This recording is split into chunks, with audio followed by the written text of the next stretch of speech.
Hai semuanya, balik lagi sama calon sarjana. Hilangnya pesawat MH370 pada 11 tahun silam telah menciptakan tanda tanya besar dan juga menjadi misteri hingga sekarang. Pesawat ini menghilang secara misterius dari radar di mana tidak ada sinyal darurat dan tidak ada puing-puing jelas yang berhasil ditemukan. Hanya muncul pertanyaan tanpa jawaban. Tapi anehnya, setelah berhenti dicari selama 7 tahun terakhir, kali ini pencariannya dinyatakan kembali aktif. Nah, yang jadi pertanyaan, kenapa sekarang? Apa sih yang ditemukan? Dan mungkinkah kita akhirnya menemukan jawaban atas salah satu misteri penerbangan terbesar sepanjang sejarah? Dan tanpa berlama-lama lagi, hai, aku Jenny dari Calon Sarjana, langsung aja yuk kita bahas. Oke, sebelum ke pertanyaan utamanya, aku coba jelasin dulu beberapa fakta dasar dari cerita kali ini ya. Pada tanggal 8 Maret tahun 2014 jam 12:41 dini hari di waktu setempat, maskapai Malaysia Airlines terbang ke Beijing, Cina sana. Saat lepas landas, ada 239 orang di sana, di mana 227-nya tuh penumpang dan 12 sisanya adalah kru pesawat. Zahari Ahmad Shah telah dipercaya sebagai kapten karena keahliannya selama 33 tahun tanpa cacat sama sekali. Sedangkan co-pilotnya adalah Farik Abdul Hamid dengan pengalaman 2.763 jam terbang di pesawat jet. Hari itu benar-benar sama sekali tidak ada keanehan deh, baik waktu pengecekan ataupun setelah lepas landas. Pesawat siap terbang dan tidak ada masalah sedikit pun ya teman-teman. Tapi ketika masuk ke Vietnam di jam 1:07 menit, komunikasi mulai putus-putus dan menghilang 14 menit kemudian. Dari penyelidikan sebelumnya, diduga sistem komunikasinya ini tuh dimatiin oleh seseorang dari dalam pesawat, tepat banget setelah sang co-pilotnya ngomong, Alright, good night.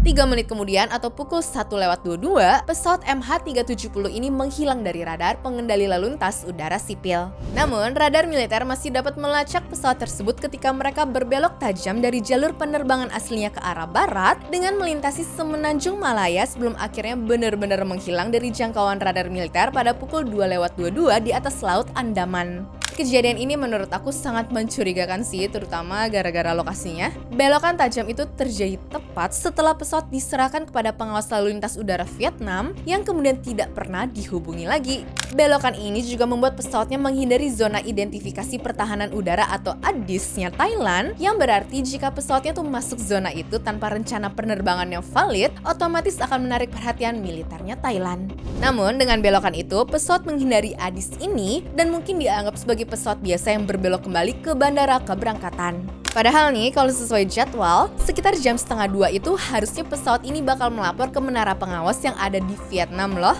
Sayangnya, hal itu nggak pernah terjadi dan jejak pesawat itu pun menghilang di kegelapan malam negara Thailand. Analisis komunikasi satelit yang dilakukan kemudian menunjukkan bahwa pesawatnya terus terbang selama lebih dari 7 jam setelah kehilangan kontak dengan Air Traffic Control ya teman-teman. Nah, berdasarkan data itu, para ahli menyimpulkan bahwa MH370 ini berakhir di Samudra Hindia Selatan setelah kehabisan bahan bakarnya. Pencarian pun segera dilakukan, namun tidak membuahkan hasil apapun. Kayak gini aja contohnya. Angkatan Laut Vietnam bilang kalau kontak radar dengan pesawat tuh terakhir terjadi di atas Teluk Thailand. Cuma waktu dicek ke sana, iya sih ada jejak minyak bahan bakar yang terdeteksi di lepas pantai Vietnam, tapi waktu dilakukan penelitian ternyata minyak itu bukan dari bahan bakar penerbangannya ya guys. Pencarian juga dilakukan di Laut Andaman dengan bantuan dari negara India, cuma lagi-lagi nihil. Terus pindah lagi ke Samudra Hindia karena dapat rekaman suara dari sinyal black box-nya pesawat. Tapi lagi-lagi semuanya mengarah ke jalan buntu, di mana sinyalnya tuh hilang dan tidak ada jejak lain yang bisa ditelusuri. Sampai lebih dari setahun baru ketemu pencerahan pada Juli 2015 karena terdeteksi adanya pecahan pesawat di Pulau Reunion bagian barat Samudra Hindia. Diyakini ini adalah bagian sayap kanan dari pesawat yang lagi dicari-cari. Masalahnya, selama setahun penuh muncul lagi kepingan-kepingan lain, mulai di Pulau Madagaskar, Mozambik, sampai ke Afrika Selatan dan juga Mauritius. Sayangnya, udah capek-capek nyari di area seluas 120.000 km persegi, penyelidikan pun harus dihentikan pada tanggal 17 Januari 2017. Bukan karena mereka capek ataupun males ya, tapi keterbatasan alat karena kedalaman Samudra Hindia sendiri rata-rata tuh mencapai 4.500 meter. Gak ada satupun manusia atau alat yang bisa menyelam di kedalaman tersebut. Ya, ada sih sebenarnya, cuma untuk melakukan penjelajahan di laut sebesar ini bukan tugas yang mudah ya teman-teman. Lagi pula, sejak pesawat ini hilang sampai tahun 2017 aja, aja, pencarian pesawat MH370 ini sudah menghabiskan dana dengan total mencapai 2,7 triliun rupiah, di mana Malaysia menanggung 58% dari total biaya, Australia 32% dan juga Cina 10%. Ya, semakin panjang pencariannya, maka tagihan itu akan semakin membengkak. Sampai akhirnya di tahun 2018, tepat setelah 4 tahun tidak menghasilkan bukti signifikan, pencarian MH370 pun resmi dihentikan. So I would like to confirm that the vessel will leave the search area by today. Meskipun sudah berusaha, tentu ada kesedihan yang mendalam yang dialami sama keluarga para penumpangnya ya. Ya, kebayang gak kalian? Udah hampir 11 tahun sampai video ini sekarang dibuat, tapi belum ada alasan pasti kenapa pesawat ini menghilang. Yang bikin makin sedih ya dengan gak adanya kepastiannya ini, banyak dari mereka yang mungkin masih berharap sama yang namanya keajaiban ya guys. Nah, mengejutkannya juga setelah jeda 7 tahun, pada Desember 2024, pemerintah Malaysia menyetujui prinsip kesepakatan senilai $70 juta dengan Ocean Infinity untuk melanjutkan pencarian MH370 ini. Persetujuan final diberikan pada Maret 2025 kemarin dan Ocean Infinity mulai mencari dengan kesepakatan no find no fee, di mana artinya perusahaannya itu hanya akan dibayar jika mereka berhasil menemukan bangkai pesawatnya. Namun pertanyaannya sekarang, kenapa tiba-tiba dilanjutkan? Oke, aku bakal jelasin satu persatu ya. Pertama adalah karena teknologi lebih maju. BTW, perusahaan Ocean Infinity ini dulunya mereka telah mencari pesawat MH370 itu antara Januari sampai Juni 2018 ya guys. Ocean Infinity sendiri adalah perusahaan teknologi tinggi yang spesialis dalam mengumpulkan data dasar laut dengan resolusi tinggi menggunakan armada kapal khusus seperti kapal remote atau robotik dan juga kendaraan bawah air lainnya. Pelanggan mereka itu biasanya termasuk kelompok penelitian, perusahaan energi yang mengebor bahan bakar fosil atau memasang turbin angin lepas pantai, serta perusahaan komunikasi yang memasang kabel di dasar laut. Jadi kemampuan di dasar laut tuh sebenarnya nggak usah diragukan lagi ya. Misalkan pada tahun 2019, mereka menggunakan 4 kendaraan bawah air otonom AUV untuk mencari kapal tanker Korea Selatan yang bernama Stellar Daisy di mana tenggelam pada tahun 2017. Dan mengejutkannya ternyata berhasil ketemu loh.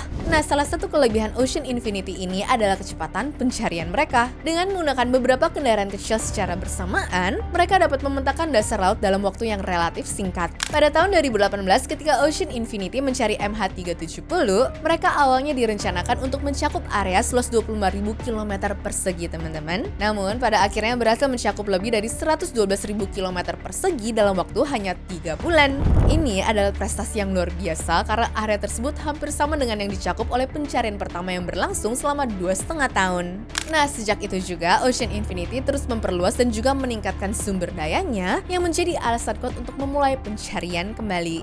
Lalu alasan kedua adalah karena pemerintah Malaysia merasa punya tanggung jawab untuk melanjutkan pencarian ya. Tujuannya ya untuk ngasih kabar lah bagi keluarga para penumpang. Menteri Perhubungan Malaysia yaitu Anthony Loke aja bilang bahwa tingginya minat publik terhadap upaya pencarian ini juga menjadi faktor penting dalam keputusan pemerintah melanjutkannya. Dan alasan ketiga adalah seperti yang aku bilang di awal, mereka pakai sistem no find no fee tadi. Jadi kalau nggak ditemukan maka nggak ada bayar apa-apa. Artinya pembayaran sebesar 70 juta USD atau sekitar 1 triliun rupiah ini baru akan dibayarkan kalau Ocean Infinity berhasil menemukan puing-puingnya. Kalau nggak ditemukan sama sekali, pemerintah Malaysia ya nggak perlu bayar apa-apa guys. Nah, nantinya pencarian akan difokuskan pada area baru seluas 15.000 km persegi di Samudra Hindia bagian selatan. Mereka percaya kalau area ini adalah lokasi terakhir tempat jatuhnya pesawat tersebut. Cuma kabar terbarunya sih ada penundaan sementara waktu ya karena medan tuh lagi tidak bersahabat dan takutnya malah menambah risiko yang lebih besar. Dari sini nampaknya akan ada secercah harapan berupa barang bukti yang bisa ditemukan dalam waktu dekat ya teman-teman. Jadi yang dicari sekarang tuh bukan lagi alasan tapi pembuktian dari lokasi bangkai pesawat tersebut. Dan ini murni sebagai bentuk tanggung jawab terhadap para keluarga korban di mana baru kemudian dievakuasi serta diberesin secara tuntas. Ya, semoga aja teknologi kali ini beneran membuahkan hasil sehingga keluarga para korban juga bisa terima dan semakin ikhlas ya. Soalnya kabar yang beredar di luar sana kayak macem-macem banget kan. Mulai dari 2 penumpang misterius yang naik pakai paspor curian lah, sampai dugaan kalau pilotnya sendiri yang ngebelokin pesawat karena ada rute yang sama di simulator rumahnya. Ditambah lagi menurut data yang direkam satelit, nunjukin kalau pesawat sempat berbalik arah sebelum akhirnya kelistrikannya dimatikan secara manual. Aku sih berharap banget dengan adanya pencarian terbaru ini, mereka benar-benar bisa menemukan bangkai pesawatnya ya. Setidaknya biar kita semua juga tahu ya apa yang jadi penyebab jatuhnya pesawat tersebut. Apakah teori-teori liar itu beneran terjadi? Atau justru terjadi malfungsi di pesawatnya? Dari kalian sendiri sebenarnya ada nggak sih yang mengikuti perkembangan kasus ini? Coba dong kasih tahu ke kita pendapat kalian tentang misteri ini di kolom komentar. BTW kalau mau request topik-topik seperti ini jangan ragu untuk komen di bawah ya guys. Bye-bye. Anyways, cukup sampai di sini ya guys video hari ini. Sampai jumpa di video selanjutnya. Dah.